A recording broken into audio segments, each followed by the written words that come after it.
Hello friends, welcome to advance astrology. आज का जो टॉपिक ऑफ डिस्कशन है वो मैंने रखा है इंट्यूशन पे। बड़ा लेस्ट टॉपिक है इन द एस्ट्रोलॉजिकल वर्ल्ड, लेकिन काफ़ी इंपॉर्टेंट टॉपिक है। तो इस तरह के क्या क्या कॉम्बिनेशन हो सकते हैं और इंट्यूशन बेसिकली है क्या। नवंशा को भी थोड़ा बहुत टच करने की कोशिश करेंगे, but basically the video is about के व्हाट इज़ इंट्यूशन।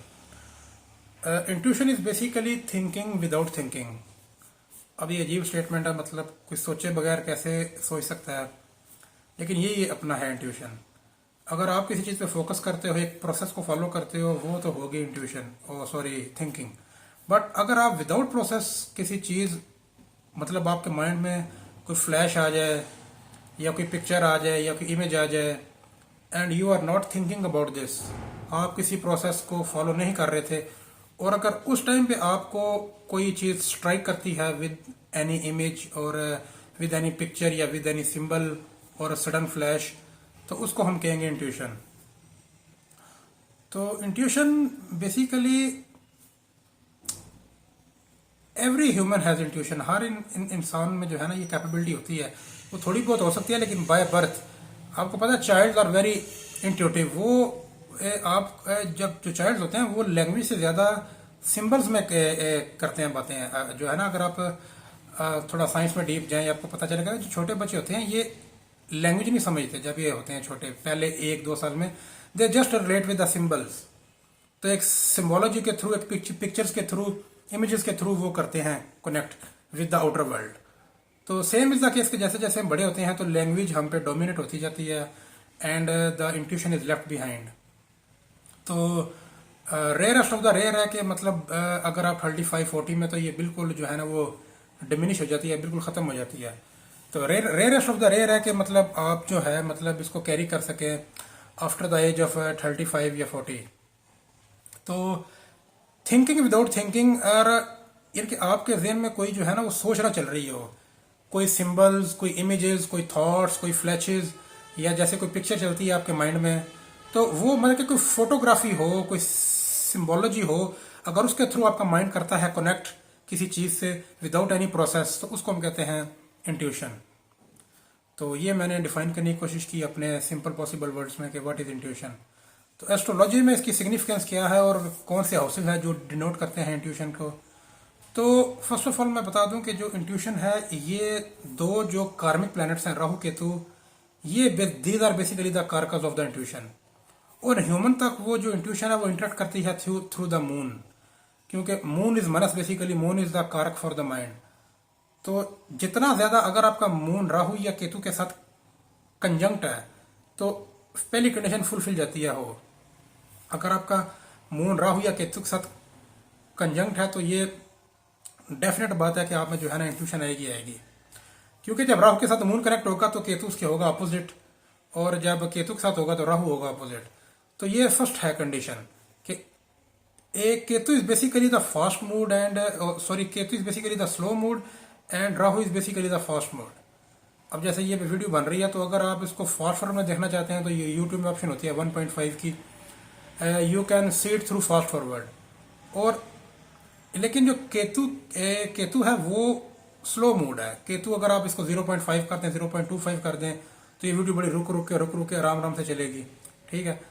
तो इंट्यूशन यही होती है कि नॉर्मल थिंकिंग प्रोसेस से हट के जो है ना, हमने वो अगर हमारे माइंड में कोई थॉट्स थ्रू सिंबल्स या इमेजेस या पिक्चर्स अगर हमारा माइंड कैरी करता है विदाउट एनी प्रोसेस, तो उसको हम कहते हैं कि नॉर्मल पैटर्न। तो जैसे एक नॉर्मल टाइम चल रहा है, टिक टिक टिक, मतलब 1 सेकेंड, 2 सेकेंड, 3 सेकेंड। अगर टाइम्स हमारे लिए, हमारे माइंड, जो हमारी माइंड की है परसेप्शन या सेंसेस, अगर उनके लिए माइंड स्लो हो जाए या फास्ट हो जाए, तो उसको हम कहते हैं इंट्यूशन बेसिकली। कि नॉर्मल प्रोसेस से वो डिस्टर्ब हो जाए, either too fast either too slow. अगर वो फास्ट हो जाएगा तो ये राहु की है इंट्यूशन। लेकिन राहु की इंट्यूशन ज़्यादा अच्छी नहीं होती, बिकॉज आपका माइंड जो है ना वो बहुत ज़्यादा हाइपर फोकस मोड में जाता है चला, तो उसमें फिर आपको एनजाइटी, डिप्रेशन, स्ट्रेस होता है बहुत ज़्यादा। क्योंकि आप बहुत ज़्यादा देर तक किसी चीज़ पे फोकस नहीं सकते। कर ये इन ह्यूमन माइंड की एक लिमिटेशन है कि आप किसी भी, अगर मतलब आप किसी चीज़ पे फोकस कर रहे हैं, कुछ काम वगैरह कर रहे हैं, तो 40-45 मिनट ये आपकी मैक्सिमम एक जो है ना ये एक ब्रेक लिमिट है। यानी कि ये एक मतलब कि ब्रेक इवन पॉइंट है। मैंने कि 40-45 मिनट से ज़्यादा किसी चीज़ पे फोकस करना ह्यूमन माइंड के लिए, human mind is not capable कि आप 40-45 मिनट से ज़्यादा किसी चीज़ पे फोकस कर सकें। तो इसलिए अगर आप उसको ज़्यादा फिर बढ़ाते हैं या उसकी ज़्यादा कोशिश करते हैं, उसको स्ट्रेच करते हैं, तो फिर मतलब एनजाइटी, डिप्रेशन, स्ट्रेस, ये चीज़ें आपके जो है ना माइंड आपका टॉर्चर होता है बहुत ज़्यादा through the intuition of the Rahu. तो डेट्स वाई अगर मून राहु कंजक्ट है तो इन लोगों का माइंड बड़ा फास्ट मूड में चलता है। आप किसी का भी देख लो, अगर मून राहु अपना है कंजक्ट, तो वो हमेशा चीज़ों को फट फट निपटाएगा। उसका होगा कि यार जल्दी जल्दी जल्दी जल्दी, वो हमेशा उसकी जो लाइफ है वो फास्ट ट्रैक में चलेगी। वो मतलब उसमें ज़रा सब्र की कमी होगी। वो चीज़ों को ना क्योंकि उसका जो माइंड है वो आम लोगों से तेज़ चल रहा है। उसका जो माइंड सेट है वो मतलब आम लोग जो रिलेट करते हैं विद रिस्पेक्ट टू टाइम, उसका जो माइंड है वो हर टाइम ही है फोकस में, हाइपर फोकस में है। वो स्पीड से चीज़ों को चाहता है अपना निपटाना। तो अगर केतु में है तो ये रिजिड माइंड देता है। तो रिजिड माइंड जो होता है वो हमेशा स्लो होता है। वो एक चीज़ों को देखता है बारीकी में, फिर और बारीकी में जाता है, फिर और जाता है गहराई में, फिर और उसको जो है वो पिंचिंग करता है, उसको मतलब और डिग डाउन करता है। तो केतु जो है वो माइंड को स्लो करता है और राहु माइंड को फास्ट करता है। तो ये दोनों प्लैनेट्स हैं, अगर ये मून के साथ कंजंक्शन हो जाए, और ये कंजंक्शन जो है ये 6, 8, 12 में होनी है, यानी कि ये मेलिफिक हाउसेज में होनी चाहिए। बाकी हाउसेज में इतना ज़्यादा अच्छा इंपैक्ट नहीं आता, लेकिन अगर ये 6th house, 8th house, 12th house या 10th हाउस या 11th हाउस, क्योंकि ये सैटर्न के हाउसेज हैं, अगर 10th 11th में भी आ जाए तो वहां पर भी मून बहुत अच्छा काम करेगा। क्योंकि Saturn is also a colour, Saturn is also a time, ठीक है। तो वहां पर भी जो मॉडिफिकेशन है वो जो है मून की होती है बहुत ज़्यादा। 10th और 11th में भी अगर राहु केतु के साथ आ जाती है कंजंक्शन, तो वो बहुत अच्छी है मून की फॉर द इंट्यूशन। लेकिन अगर मून केतु के साथ आएगा तो ये ज़्यादा बेहतर है, क्योंकि वहां पर माइंड स्ट्रेस तो लेगा लेकिन वो रिलैक्स भी होगा। केतु माइंड को रिलैक्स भी करता है एक सर्टेन पीरियड के बाद, क्योंकि केतु मोक्ष कारक है। तो वो जो है ना एनजाइटी या स्ट्रेस, वो एक लेवल तक जाके फिर उसको रिलीज करता है और ब्लेस करता है माइंड को। केतु केतु बेसिकली है ब्लेसर, तो केतु ब्लेस भी करता है माइंड को। लेकिन जो राहु है वो तो बस होता जाए। राहु तो मतलब एक अनंत, वो कहता है कि एवरीथिंग विल बी जो है ना इज माइंड। तो एनजाइटी और स्ट्रेस से बचने के लिए अगर केतु के साथ आपका आता है तो वो ज़्यादा बेहतर है। और इसके लिए 10th 11 क्योंकि मतलब वो उसके हाउसेज हैं सैटर्न के, तो या 6, 8, 12 अगर जो दोस्ताना हाउसेज है तो वो भी मतलब राहु केतु की अगर कंजंक्शन आ जाती है विद द मून, तो ये कंडीशन आपकी फुलफिल हो जाती है। तो it's very good for the intuition. लेकिन अब साइंस कौन से हैं? Scorpio is the number 1 sign for the intuition, because Ketu is exalted in the Scorpio. तो सबसे ज्यादा जो पावरफुल साइन है फॉर द इंट्यूशन वो स्कॉर्पियो है। स्कॉर्पियो से ज्यादा इंट्यूशन कोई साइन नहीं दे सकता। आप नोट कर लो, अगर आपका मून स्कॉर्पियो में है या आपका लगना लॉर्ड स्कॉर्पियो में है, आपको कभी भी सीधे तरीके से चीजें नहीं आएंगी समझ। आप हमेशा मतलब आप को जो है ना वो लैंग्वेज रिलेट करने में आपको बड़ी प्रॉब्लम होगी। आप उसको एक मतलब इंट्यूटिव वे में या किसी अबनॉर्मल तरीके से कोई इमेजेस या एक जो है ना अननेचुरल तरीका, उससे अगर आपको टीच करेगा तो आपको समझ आएगी। लेकिन अगर आपका मतलब कोई नेचुरल तरीके से आपको क्लासेस में या एक प्रॉपर तरीके से अगर आप इस चीज़ को फॉलो करोगे, वो कभी भी आपके लिए वर्क नहीं करेगी। तो Scorpio sign is the king of intuition sign.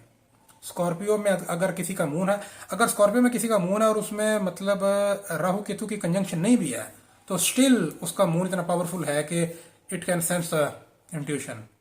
तो स्कॉर्पियो, और इसके अलावा एक और साइन है वो है इक्वेरियस का। Aquarius is a very very powerful sign, क्योंकि ये कालपुरुष जो कुंडली है वहां पे ये सैटर्न का है ये मूल त्रिकोण, और राहु को भी लोग रिलेट करते हैं कि मतलब राहु का भी ये जो है ना वो राहु का भी ये अपना माना जाता है साइन। तो लेकिन यहाँ पर जो इंट्यूशन है वो बड़ी और होगी तरह की। यहाँ पर आपका जो माइंड है वो बहुत ज्यादा, यानी कि वो कहते हैं कुछ लोग अपने वक्त से पहले पैदा होते हैं। अगर आपके बंच ऑफ प्लैनेट्स आ जाते हैं इन द अपना इक्वेरियस, तो ये आपका जो माइंड है वो बहुत ज्यादा एडवांस होगा। मतलब आप समझो कि आप अपने वक्त से 200-300 साल पहले हो गए हो पैदा। तो your mind is very explorative, क्योंकि नेचुरल काल पुरुष का ये 11th हाउस है। तो इक्वेरियस एंड स्कॉर्पियो यानी कि राहु केतु के, क्योंकि Scorpio is basically the sign of Ketu exalted होता है यहाँ पर। इक्वेरियस वैसे राहु एक्सॉल्टेड तो नहीं होता इन एक्वेरियस। राहु का जो एक्सॉल्टेशन साइन है वो माना जाता है जेमिनी द 3rd हाउस।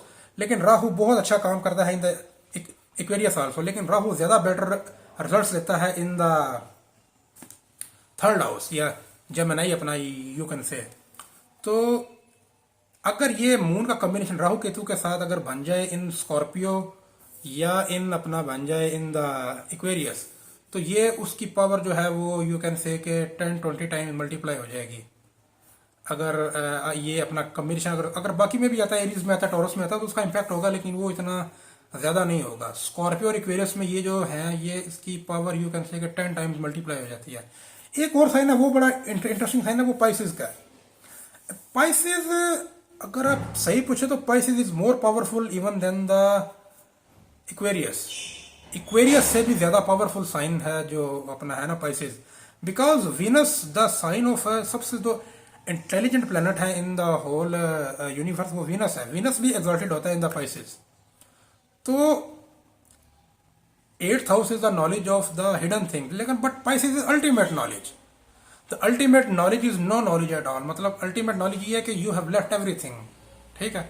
तो Pisces is also very important अगर आपका मून पाइसेस में आ जाता है विद राहु केतु, लेकिन ये वैराग्य का नॉलेज है, मतलब you have to left everything. Because ultimately क्या होता है कि आप जितना भी नॉलेज गेन कर लो, जितना भी नॉलेज गेन कर लो, अगर आप उसको यू कैन से कि अगर आप उसको लेफ्ट करना नहीं सीखते, उसको छोड़ना नहीं सीखते और अपने आप को उससे उसको विड्रॉ नहीं करते नॉलेज को, कि जब नॉलेज बेसिकली ना Pisces knowledge become a curse for you, कि आप इतने ज्यादा नॉलेजेबल हो जाते हो कि knowledge become a curse for you, तो then you have to release yourself from the knowledge, then this is the highest knowledge, ठीक है। तो पाइसेस हो गया, स्कॉर्पियो हो गया, एक्वेरियस, ये बड़े इंपॉर्टेंट साइंस हैं। तो बाकी आप जरा हाउसेस की बात कर लेते हैं। तो थर्ड हाउस होता है इंट्यूशन का, क्योंकि फोर्थ हाउस हमारा कॉन्शियस माइंड है। जैसे मैं वीडियो बना रहा हूँ तो पहले मैंने सोचा होगा मैंने वीडियो बनानी है, जो मेरी थिंकिंग यानी कि अंडर प्रोसेस मेरे माइंड के अंदर चल रही थी वो मेरा थर्ड हाउस था। तो थर्ड हाउस जो है बेसिकली वो है for the intuition in the वैदिक अपना जो है सिस्टम। तो थर्ड हाउस में अगर मैलिफिक्स आके बैठ जाते हैं, सपोज वहां पर राहु आके बैठ जाता है, राहु बेस्ट काम करता है क्योंकि राहु आपके अनकॉन्शियस माइंड को ओपन देता है। अगर आप किसी का राहु देखोगे इन द थर्ड हाउस तो उसके पास 6 टाइम्स उसकी नॉर्मल काम करेगी, वो जो भी करेगा प्रिडिक्ट, अगर ये एस्ट्रोलॉजी में है तो बहुत अच्छा है। तो अगर टैरो किसी ना किसी सिगरेट साइंस में भी जरूर लेगा इंटरेस्ट, ठीक है। तो Rahu in the third sign is best in the third house, I mean third. अगर यहाँ पर केतु आ जाता है तो वो भी बड़ा अच्छा काम करेगा। हाँ, एक फिफ्थ हाउस है, केतु फिफ्थ हाउस में भी बड़ा अच्छा काम करता है फॉर द इंट्यूशन, क्योंकि फिफ्थ हाउस होता है कि हमारा जो आने वाला कल है, तो केतु जो है वो मतलब, क्योंकि केतु के लिए तो मतलब उसका हेड है नहीं, उसके लिए तो कल है ही नहीं, ठीक है। उसके लिए जो आज है वही कल है। तो that's why Ketu in the fifth house is also good. तो इसके अलावा अगर आपका सैटर्न आ जाता है इन द थर्ड हाउस तो यू आर वेरी प्रैक्टिकल। आप इंट्यूटिव शायद इतने ना हो, लेकिन आप मतलब चीजों की जो है ना प्रैक्टिकलिटी, वो कहते हैं ना practice makes a man perfect. यानी कि कुछ लोग होते हैं वो काम कर करके उनकी प्रैक्टिस इतनी हो जाती है कि उनकी इंट्यूशन एक अपने आप हो जाती है डेवलप। मतलब अगर उनके साथ कोई काम कर रहा है वो अगर अभी किसी सेकंड स्टेप पे आता है वो फोर्थ स्टेप पे पहुंच जाते हैं। तो वो practice makes a man perfect के जो है सैटर्न वो उसको मतलब इंप्रूव कर करके जो ह्यूमन है उसको विद स्ट्रगल इंट्यूटिव बना देता है बहुत ज्यादा। तो ये थी मेरी कुछ अपना थॉट्स, मतलब जो है इंट्यूशन। हाँ, नवमशा में जो आपका होगा मून वो बहुत सिग्निफिकेंट हो जाएगा। सपोज आपका नवमशा में मून चला जाता है इन द स्कॉर्पियो, नवमशा में आपका मून हो जाता है कंजंक्ट विद राहु केतु, तो आप अपने लाइफ के लेटर फेज में यानी कि आफ्टर 36 आप अपने लाइफ में जो है ना एक आपका माइंड इंट्यूटिव हो जाएगा बहुत ज्यादा। या अगर आपका लग्ना लॉर्ड अपना मून है इन द नवमशा और वो स्कॉर्पियो में है, तो स्कॉर्पियो में या एक्वेरियस में आ जाए मून तो फिर भी एक हैबिट आप में जो है ना एक आप में क्वालिटी होगी। अब ये कॉम्बिनेशन जितने ज्यादा होंगे उतनी ज्यादा मतलब आप देखें ना, एक आदमी है उसका मून भी स्कॉर्पियो में है, उसका राहु भी है इन द थर्ड हाउस, और उसके अलावा जो नाम आप कहते हैं नवमशा में वो हो जाता है वर्गोत्तम, उधर भी मून आ जाता है इन द स्कॉर्पियो। और क्या कहते हैं कि इक्वेरियस में उसका आ जाता है यू कैन से कि राहु आ जाता है। तो अगर जितने ज्यादा कॉम्बिनेशन बढ़ते जाएंगे उतनी ज्यादा मतलब वो इंटेलेक्चुअल कैपेबिलिटी के साथ साथ आपकी जो है वो इंट्यूटिव कैपेबिलिटी बढ़ती जाएगी।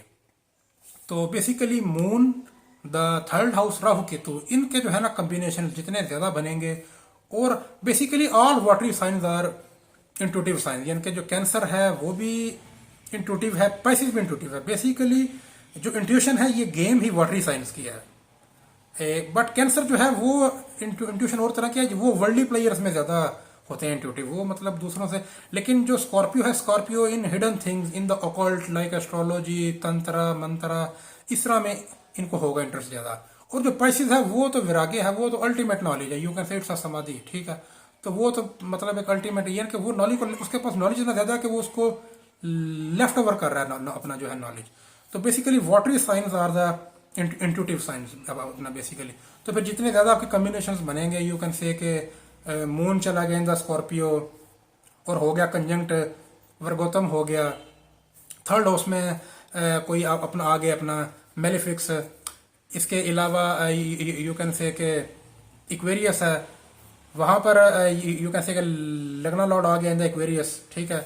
तो मतलब अगर ये एक्सिस अच्छा बनेगा, मतलब राहु केतु का विद द मून और स्कॉर्पियो और इक्वेरियस, और नवमशा में अगर ये चीजें रिपीट हो जाएं, नवमशा में भी आपका मून आ जाए इन द स्कॉर्पियो, राहु आ जाए इन द इक्वेरियस, ठीक है। तो जितने ज्यादा कॉम्बिनेशन बढ़ते जाएंगे उतनी ज्यादा इंट्यूटिव कैपेबिलिटी आपकी बढ़ेगी।